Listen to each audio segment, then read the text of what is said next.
The Wishmachine. The view from my friend Jost's veranda at glassy North Mahé on Silhouette Island, always clouds above its top, attracted me continuously, seeing it as a kind of sister of Jules Verne's Mysterious Island.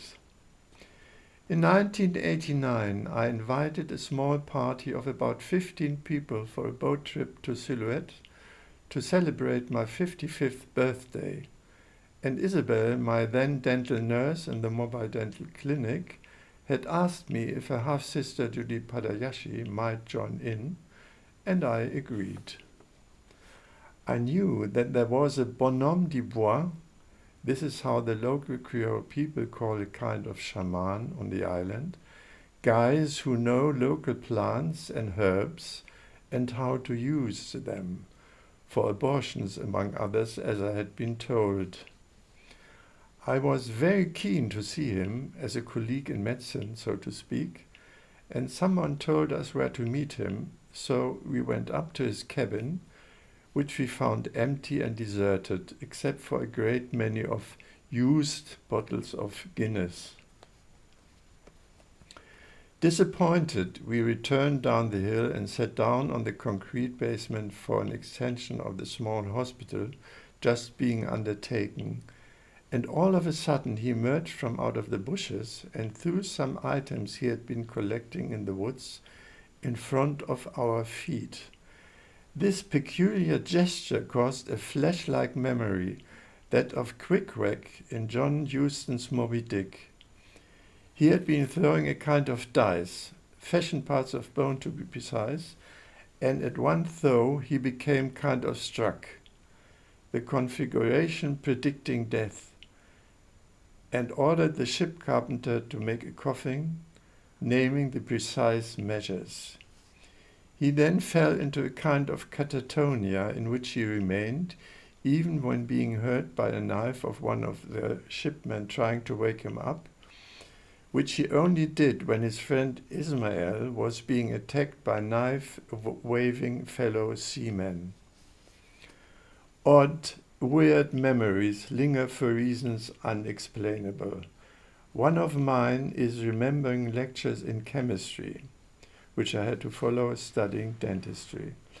When the professor talked about acids and coming to butyric acid, he mentioned that one of his male assistants used to put a shade under his tie when going out to meet girls, and the professor reported him as having been quite successful with this method.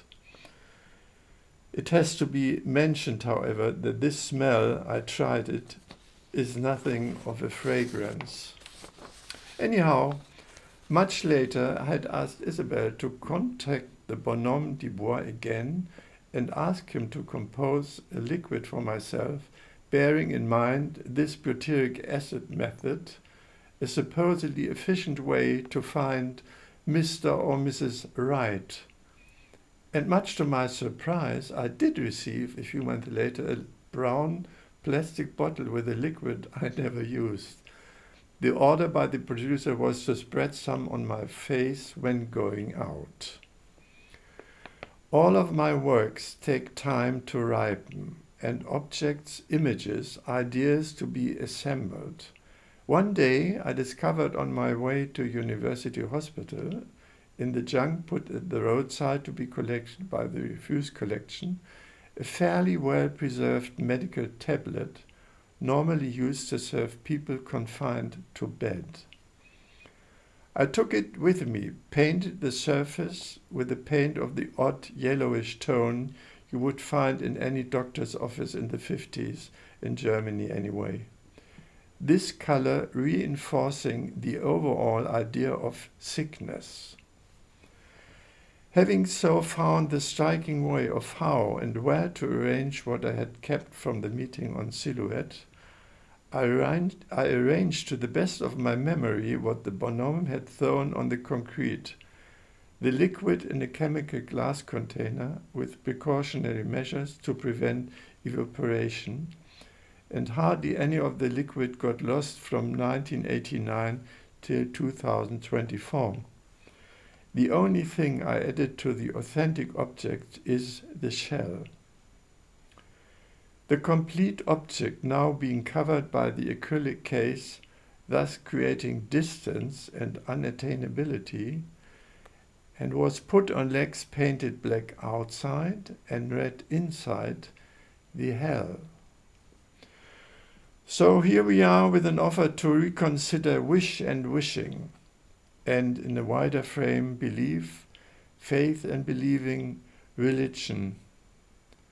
Just on my way to get through the 1,000 pages of her admirable book on totalitarianism, I see one of Hannah Arendt's findings, it being possible on a distorted, wished reality only, based on sheer lies, the method of the Nazis and others. Eccoci qua. Let us rather see, do, act, work, thus remembering Albert Camus, who had been following similar orientations.